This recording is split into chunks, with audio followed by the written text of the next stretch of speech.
Thank you.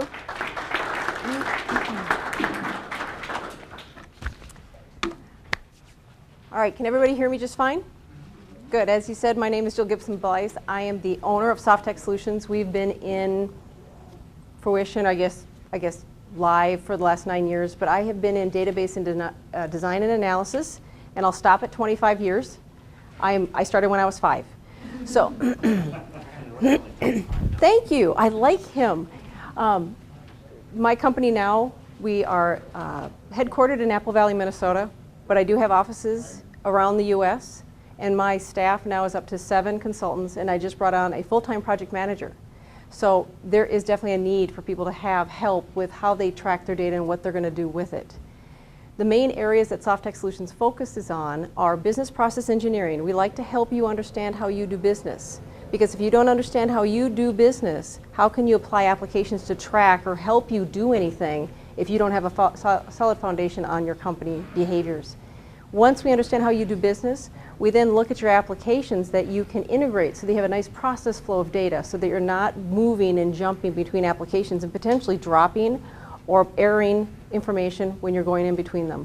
And last but not least, we also like to show you data analysis, tracking client behaviors. You know, how did they come in to your company? Are they still a prospect? How fast are you turning them to customers? It helps you understand how to do business better and stronger and faster. So today, this presentation, I'm hoping you'll learn some things and think conceptually bigger on how you want to track and manage your data in your company. So now you've heard from Mike, Dave, and Larry, and you worked really hard. You've got lots of exposure. Lots of people are now coming to you. Imagine if you had this volume. How would you stay on top of their needs? Imagine having so many leads coming in, you can't even keep your phone off, on the cradle. Have a breakdown. You'd have a breakdown. I like him. He feeds into the topic points. No, it's very, very true. I know a lot of people that start with a good idea. A lot of the customers that I've been working with over the years start with a great idea. The problem is they don't plan for growth and expansion. They don't have process in place to go, okay, when I hit this point, this will happen. They just keep thinking, oh, I'll just keep going along with what I'm doing.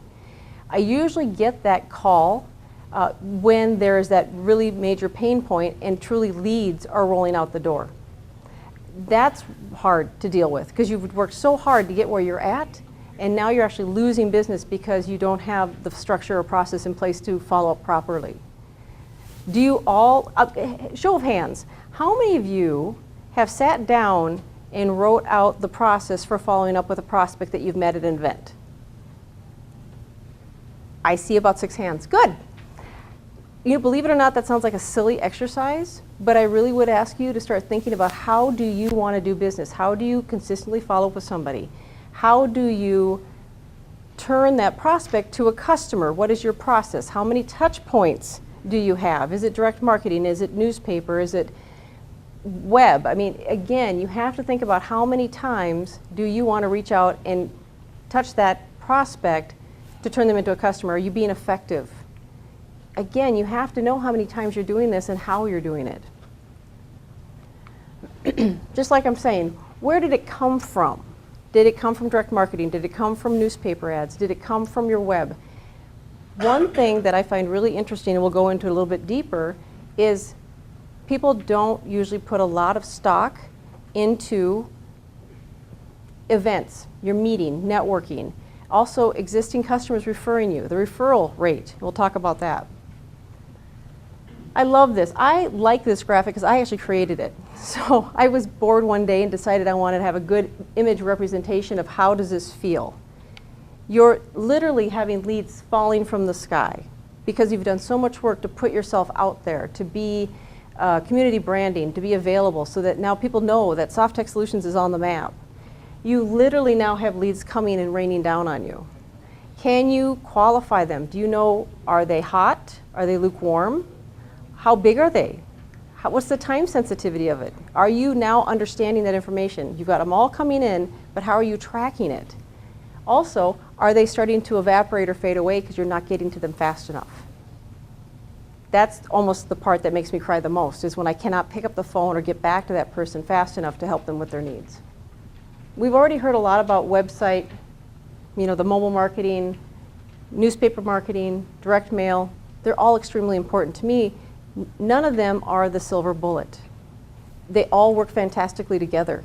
So I would honestly keep your mind open on how they all will blend or talk to each other or support each other to be even stronger.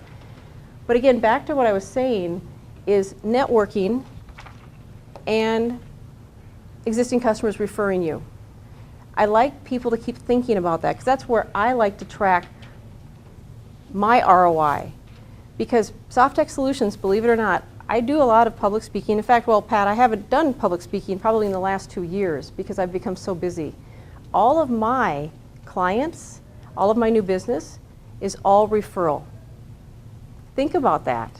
I don't do direct mail because of what I do. It's a tougher piece to sell in a direct mail. I think it's great for plumbers and restaurants and people that have, how do I explain it, more of a widget or something that's tangible. What I do is more conceptual, more business intelligence. It's harder to conceptualize that on a postcard.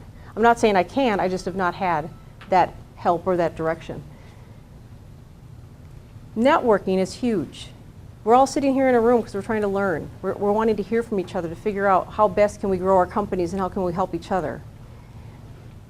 Referrals from existing customers. I'm sure you've always heard the adage, it only takes 25% of the energy to keep an existing customer versus the 100% of gaining a new one.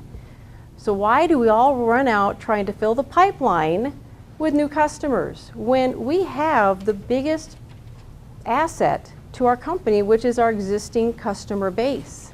You've already got the relationship, they already trust you, they already believe in what you do, so they are going to evangelize for you and help you gain more customers if you position that properly. Ask for referrals from your existing customer base. You'd be surprised at how fast they will turn around and do it for you. About 7 years ago, I thought it was a big deal to ask this, but I asked a couple of my customers, would you mind writing a testimonial that I could put on my website? I had 100% acceptance. Not one turned me down. That's to me, that's a nice feather in my cap. I must be doing something right, I should say. Now, your data, again, it's all about your data. This is one of, if not the most valuable piece of your company, is the data you have on your customers. How many of you, I love asking this because people I think don't always tell me the truth, but how many of you use Excel to track leads that come in for your company? Raise a hand. Okay, good. I see that a lot. How many of you use Outlook to keep track? How many of you use Post-it notes? You laugh. I actually came into a company, and this was almost, I would say, a $750,000 company. They were looking for a system. The owner decided to invite me into his office. He said, I really need a system. And I thought, okay, he goes, I don't have one. And I thought, well, you're a very profitable company. Of course, you must have some type of process, right? He brought me into his office, shut the door, and I'm not joking. He had a whiteboard that had black lines drawn on it with permanent marker, and he had Post-its that he was moving through the process on the board. Nothing was computerized. It was all little Post-its moving along the board.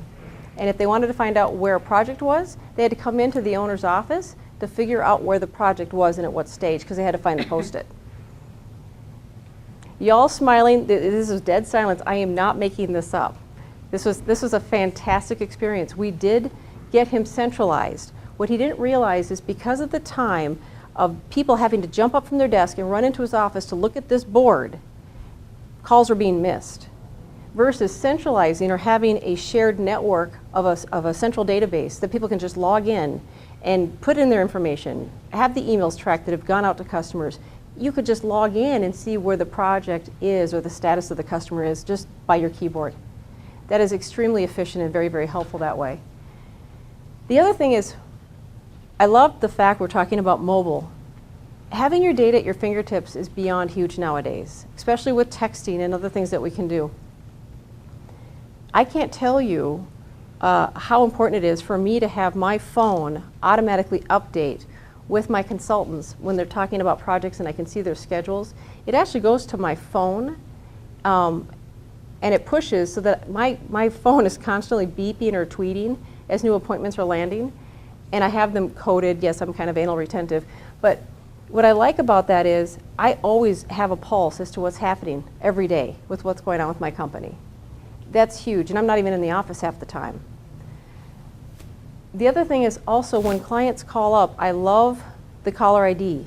With my database blended directly into my phone, I know that John Doe is on the phone, and if I have the time to talk, because we all know we have our customers that love to chat, sometimes you have to weigh the fact that they may not have enough time.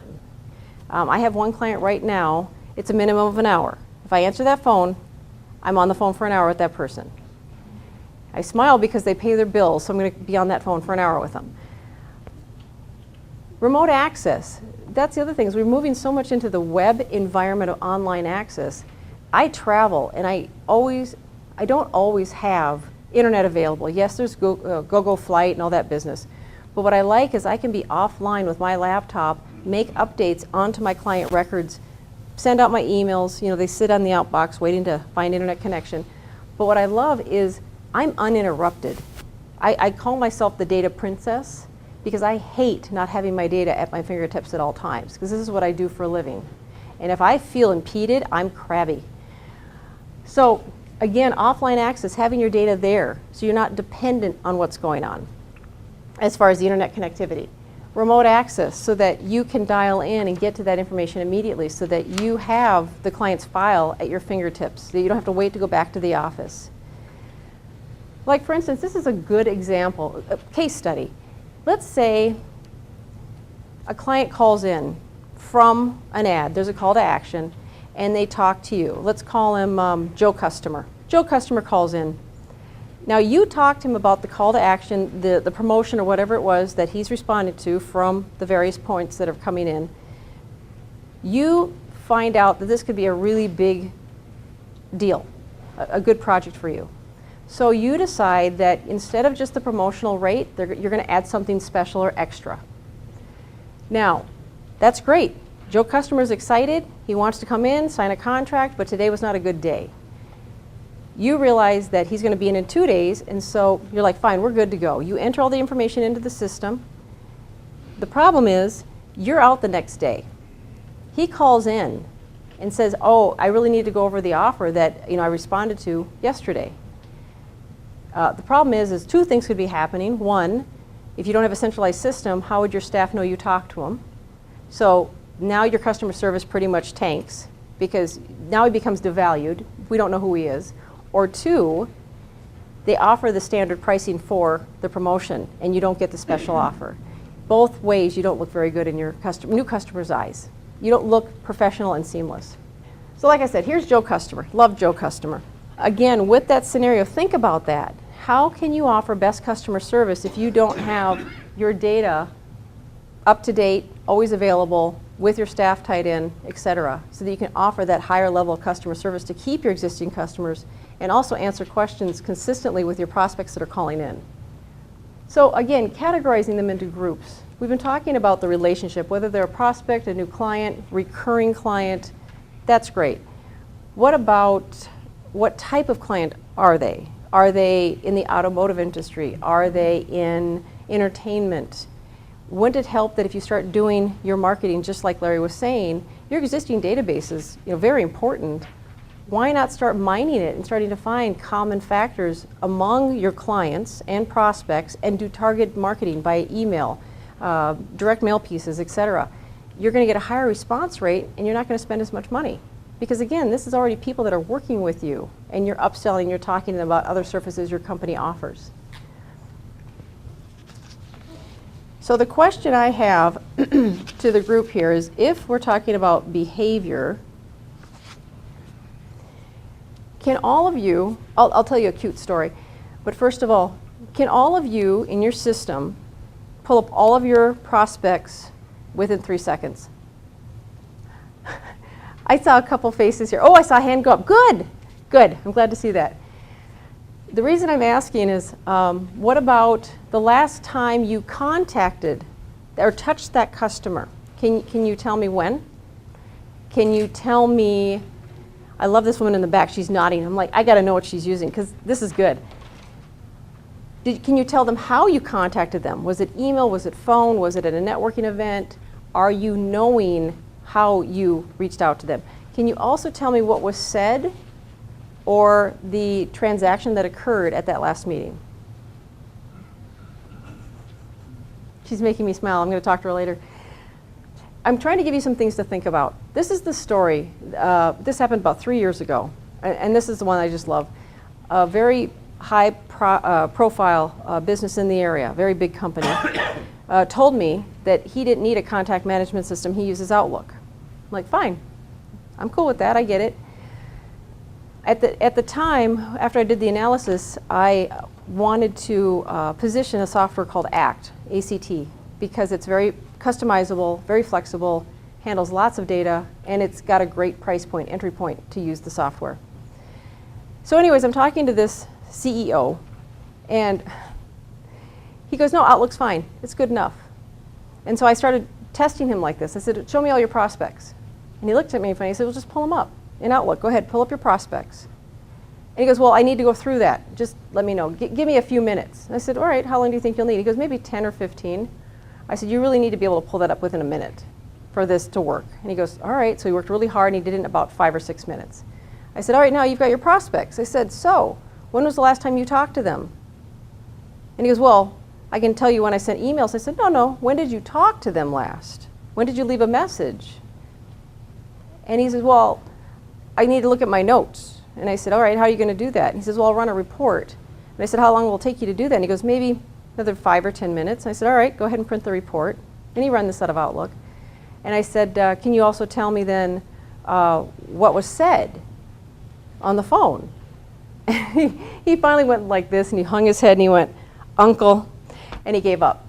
Because the system, when he was doing that with the Outlook application, and there's nothing wrong with Outlook, it's great, but if you really want to go deeper with management of customer needs, it was taking way too much time, and it was very isolated. It was only him and his information. He had a staff of 15 people. Do you think that they might have talked to the same customer, and wouldn't it have been nice to see it all centralized? I see a lot of head nods. I know I'm speaking things that are just common sense, but you'd be surprised. You get so busy with business, sometimes you don't always see that maybe it's best that now it's time to take it up to the next level for that customer service. Back to this. Here's another thing that I love about my contact management system, and I personally use ACT in my own company. I do work in other contact management systems, but I like the way ACT is so flexible. It's just, you have your preferences. There's nothing wrong with the other ones, it's just I started just using this one and really liking it. Here's another example, and this is why people think I have this amazing memory, and I just blame it on my database, because this happened about 5 or 6 years ago, and I just closed, or I just had finished a project for a new business owner that moved into the area. He came in from California. It was great. So beautiful company, very profitable, great idea. It was a lot of fun to work with him. He turned to me and goes, well, I just bought a house. This was the conversation I was having with him. This is why I like this contact management tracking environment. He was talking to me one day because we went out to lunch. We were finishing up the project. And he says, I just bought a house. And I said, oh, well, that's great. And he goes, no, the yard looks horrible. And he was lamenting about why the yard looked so bad. And this was roughly October. Okay. So we were talking, he goes, he says, I've got to find a way to make this yard look so much better in the spring. I just don't even know what to do. And he was just going on and on about it. I said, well, all right, I understand. So anyways, I was driving down Lindale, and I went by Lindale Garden Center, and they had a 60% off shrubs in March. I don't know why, but they had this amazing, amazing sale. It was March or April, in the springtime. Fantastic sale. And I thought, there's this customer that I was working with that needed landscaping. I couldn't remember, but I went into my database and I did a keyword search on gardening or yard work, and sure enough, the customer's name came up. What I did was I called him, left him a message. I didn't even talk to him per se, just left him a message about the information about Lindale with the whole sale thing. I think it's on for a week.